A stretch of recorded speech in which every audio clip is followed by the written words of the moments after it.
अस्सलाम वालेकुम नाज़रीन, आप यूट्यूब चैनल देख रहे हैं। मैं इमरान ख़ान हूँ। नाज़रीन, आज़ाद कश्मीर की सूरत हाल जो है वो बिगड़ती जा रही है और उसका रीज़न ये है कि ये तवक्को की जा रही थी एस्टेब्लिशमेंट की जानिब से कि अवाम नहीं निकलेंगे। जो कुछ रावला कोट में किया गया उसके बाद शायद लोग ना निकलें, लोग डर जाएं, लेकिन कश्मीर के लोग ज़रा मुख्तलिफ हैं। वो अपनी सोच में, अपने इत्तेहाद में, अपने मुतालबात को मनवाने में वो थोड़े मुख्तलिफ हैं। पाकिस्तान के अलग अलग इलाकों के लोगों का अलग अलग मिजाज है ना। बलूचिस्तान किसी और तरह है, खैबर पख्तूनख्वा किसी और तरह है, तो आज़ाद कश्मीर के लोग डिफरेंट हैं। मकबूजा कश्मीर से हमें सीखना चाहिए था कि वो 70 साल से ज़्यादा हो गया है, इतनी बड़ी फ़ौज वहाँ पे भारत ने दाखिल की हुई है, 10 लाख के करीब फ़ौजी वहाँ पे रखे हुए हैं, फिर भी वो लोग मानते नहीं हैं और वो कहीं ना कहीं अपनी जद्दोजहद करते रहते हैं। अक्सर वो एहतजाज करते हैं, आवाज़ उठाते हैं। उनके जो हुर्रियत रहनुमा हैं वो सारे आवाज़ उठाते रहते हैं। बल्कि वहाँ से भी अब पाकिस्तान में जो कुछ हुआ उसके ऊपर कंसर्न शो किया जा रहा है। मीरवाइज़ उमर फ़ारूक का एक स्टेटमेंट मेरी नज़र से गुजरा और उससे बहुत सारे लोगों ने रीट्वीट भी किया। अब मैं इनके अकाउंट के बारे में ज़्यादा जानता नहीं हूँ, इससे पहले मैंने कभी मीरवाइज़ उमर फ़ारूक का अकाउंट स्टडी भी नहीं किया, लेकिन यहाँ पे एक ट्वीट है जिसमें वो कंसर्न शो कर रहे हैं कि जो कुछ भी पाकिस्तान में हुआ। 2014 में ये अकाउंट बना था, 2,32,000 से ज़्यादा इसके फॉलोअर्स हैं। अब मैं, क्योंकि बहुत सारे अहम लोग इसको रीट्वीट कर रहे हैं और वो इसके बारे में कह रहे हैं कि ये उन्हीं का स्टेटमेंट है। बहरहाल वहाँ पे भी सिंपल ये है कि कंसर्न शो किया गया जो कुछ पाकिस्तान में हो रहा है और अमन व अमान से सूरत हाल को कंट्रोल करने पे जोर दिया गया। अब नाजरीन, आज़ाद कश्मीर की इस वक्त मौजूदा सूरत हाल क्या है ये बताने के लिए हमें थोड़ा सा मैप के ऊपर जाना पड़ेगा। मैं उतना क्लियरली तो आपको नहीं बता सकता। वहाँ पहाड़ी रास्ते हैं और बहुत सारे ऐसे रास्ते हैं जो पहाड़ों के अंदर से गुजरते हैं, बहुत तंग रास्ते भी हैं और मकामी लोग उनको ज़्यादा बेहतर जानते हैं। लेकिन जो मेन चीज़ें हैं जो मैप के ऊपर मौजूद हैं वो मैं आपको बता देता हूँ। तो पहले हम ज़रा मैप के ऊपर जाएंगे और जायज़ा लेंगे कि इस वक्त आज़ाद कश्मीर की सूरत हाल क्या है, काफ़िले कहाँ पे पहुँचे हैं। जी तो नाजरीन, ये है मैप और ये आज़ाद कश्मीर है। इस तरफ जो है ये मकबूजा कश्मीर है जो भारत के कंट्रोल में है, ये पाकिस्तान के पास है, आज़ाद कश्मीर है। ये जो रेड डॉट वाली लाइन जो है ये आपको बता रही है कि ये बाउंड्री है। कश्मीर जो है ना वो इस शक्ल का है, ये तरफ बहुत, यानी इसकी लंबाई ज़्यादा है और चौड़ाई कम है कश्मीर की। उस तरफ पाकिस्तान है, ये आपको इस्लामाबाद नज़र आ रहा है, ये आपको नीचे रावलपिंडी और बाकी इलाके आपको नज़र आ रहे हैं, ऊपर आप एबटाबाद, मानसेरा, ये सबके साथ कश्मीर की बाउंड्री चलती है।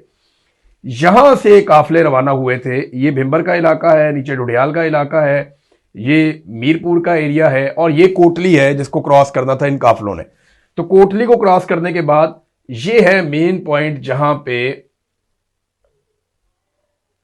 इस वक्त सारा मामला मौजूद है। इसे कहते हैं रावला कोट। सबसे पहले लड़ाई रावला कोट में शुरू हुई थी। रावला कोट पे ही सबसे बड़ा क्रैकडाउन किया गया। रावला कोट में ही लाशें गिरी हैं, सिक्योरिटी फोर्सेस के लोग भी और जो सिविलियन है वो भी यहां पे शहीद हुए हैं। अभी सूरत हाल यह है कि यहां से जो सबसे बड़ा काफिला चला था, जो भिम्बर से और मीरपुर से और डुडियाल से जो निकला था, ये डुडियाल का इलाका है। यहां से जितने भी लोग निकले थे ये सारे इकट्ठे होकर कोटली के रास्ते से ऊपर पुलंदरी की तरफ गए। अब बाकी काफिले इसके अंदर साथ साथ शामिल हो रहे थे। कुछ काफिले इस तरफ से भी आए। ये जो एरिया है इसको ये कहोटा का इलाका कहते हैं, साथ में ये अब्बासपुर का एरिया है और ये साथ साथ ये जो एरिया है, यहाँ बहुत सारे गांव हैं, बहुत सारे देहात हैं, बहुत बड़ी आबादी है। तो ये लोग यहाँ पे अब्बासपुर की तरफ आ गए और ये यहां पे जमा। एक जो काफिला है ये पुलंदरी की तरफ से ऊपर जा रहा है और ये पहुंचेगा ये खाई गला। ये एरिया है जहां पे इस वक्त सबका फोकस है। जितने भी मुजाहिरीन हैं वो सारे इस एरिया में इकट्ठे हो रहे हैं, ये वाले एरिया में। अच्छा, ये सीधे सीधे इलाके नहीं है, या ऐसा नहीं है कि शाहराहें हैं, सड़कें हैं जैसे पंजाब में खैबर पख्तूनख्वा में मोटरवे से आ रहा है काफिला, ये वो नहीं है। यहाँ पे बहुत सारे पहाड़ हैं, छोटे बड़े रास्ते भी हैं, पगडंडियां भी हैं। तो वो अलग अलग रास्तों से जो कश्मीरी हैं वो जानते हैं, उन रास्तों को वहां से जाते हैं। तो अब रावला कोट के इर्द गिर्द एक तो बाग की तरफ से आने वाले काफिले, जब क्योंकि ये बाग वाले भी रावला कोट के इर्द गिर्द आ गए, ये लोग भी यहाँ पे आ गए हैं। जो नीचे से 2-3 अलग अलग काफिले चले थे वो भी पहुंच गए हैं। तो 6 रास्ते जाते हैं रावला कोट के अंदर मेन। तो उनमें से 3 मुख्तलिफ जगहों के ऊपर इस वक्त जो मुजाहिरीन हैं, जो कश्मीरी नौजवान हैं, वो यहाँ पे मौजूद हैं। कश्मीरी बहुत बड़ी तादाद में अपने मुतालबात अपने साथ लिए हुए और सिक्योरिटी फोर्सेज ने रावला कोट को कंट्रोल किया हुआ है। यहाँ रावला कोट के अंदर, क्योंकि इसको एक स्ट्रेटेजिक लोकेशन के तौर पे देखा गया था कि रावला कोट को कंट्रोल करेंगे, यहां पे मुजाहिरीन का जोर तोड़ा जाएगा, इस जगह पे मुजाहिरीन को रोका जाएगा और यहां से जोर तोड़ने के बाद इस तहरीक को कुचल दिया जाएगा। लेकिन प्लान बी की एक बात सामने आ रही है। मैंने अपने सोर्सेज से जब बात की तो मुझे पता चला एक प्लान बी भी है और उस प्लान बी को एग्जीक्यूट किया जाएगा।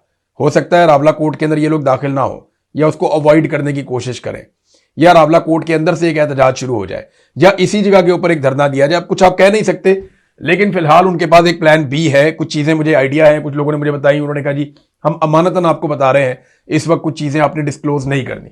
बहरहाल ये है जनाब, रावला कोर्ट नीचे से लोग जा रहे हैं हजीरा के रास्ते से और खाईगला की तरफ जा रहे हैं, जबकि जो मंग की तरफ से रास्ता जा रहा है वहां से भी लोग आगे बढ़ रहे हैं। तो पुलंदरी वाला काफिला या नीचे से जो काफिले निकले थे वो सारे काफिले इकट्ठे होकर रावला कोर्ट के दरवाजे पे पहुंच गए। सबकी नजरें रावला कोर्ट के ऊपर थी और अभी तक हैं, और लोग आहिस्ता आहिस्ता आगे बढ़ रहे हैं, रावला कोर्ट की बाउंड्री के अंदर दाखिल हो रहे हैं, लेकिन अभी उन्हें आगे बढ़ने से रोका गया।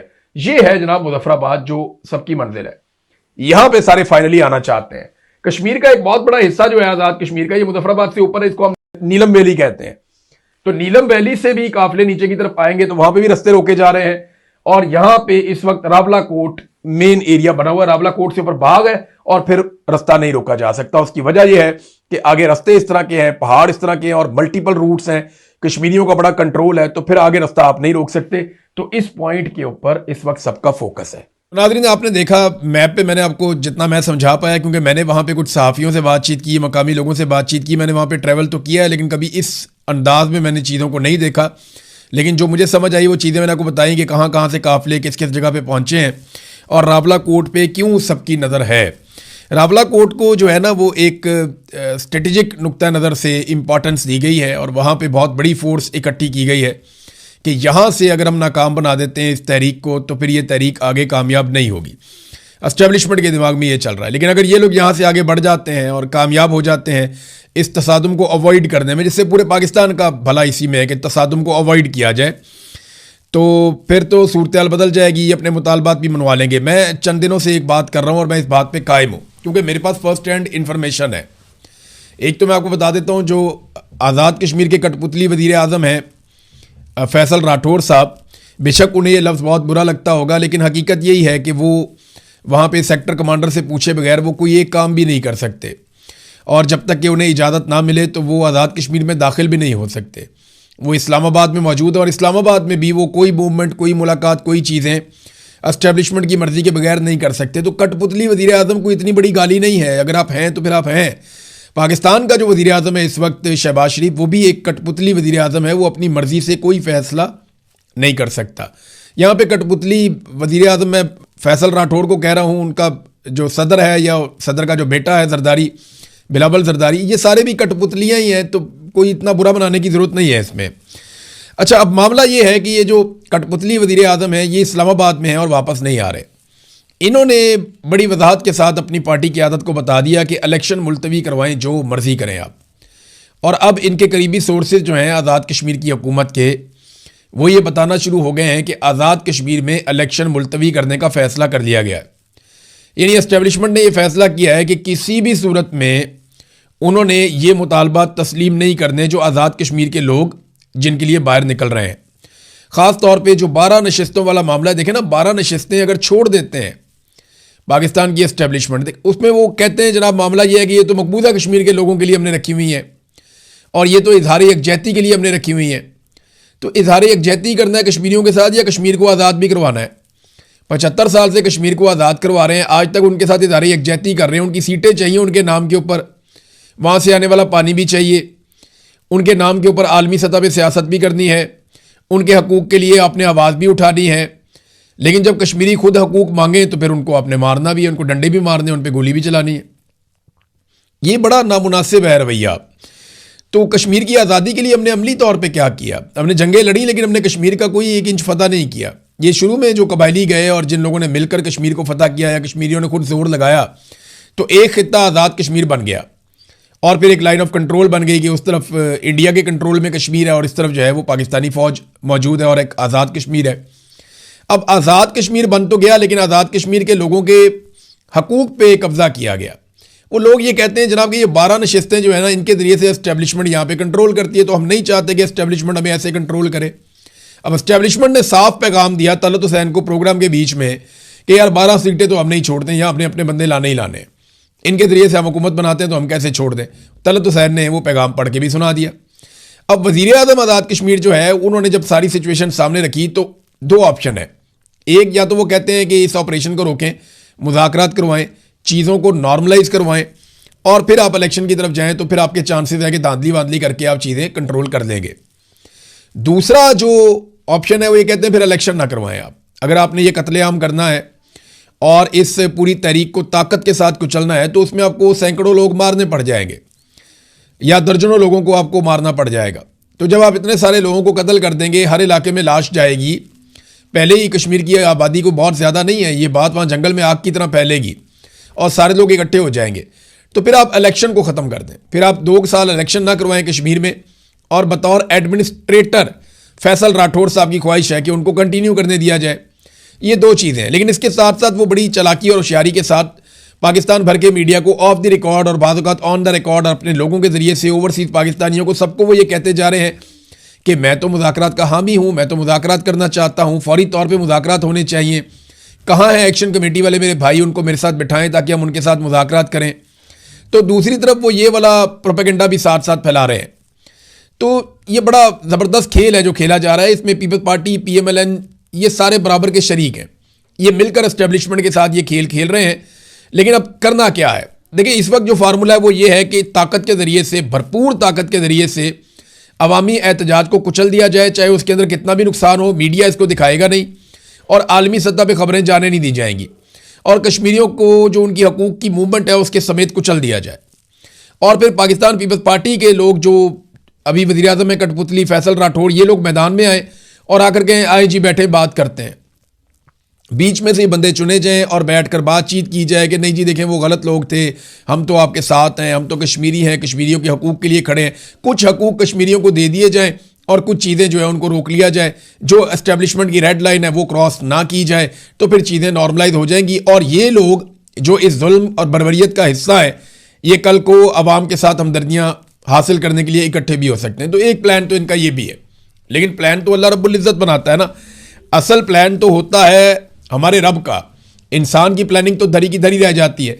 अब देखना यह है कि रावला कोर्ट में जो प्लान बी है वो क्या सामने आता है। इस तसादुम को अवामी एक्शन कमेटी के लोग किस तरीके से अवॉइड करते हैं, क्योंकि जो लोग हैं वो तो बहुत गुस्से में हैं।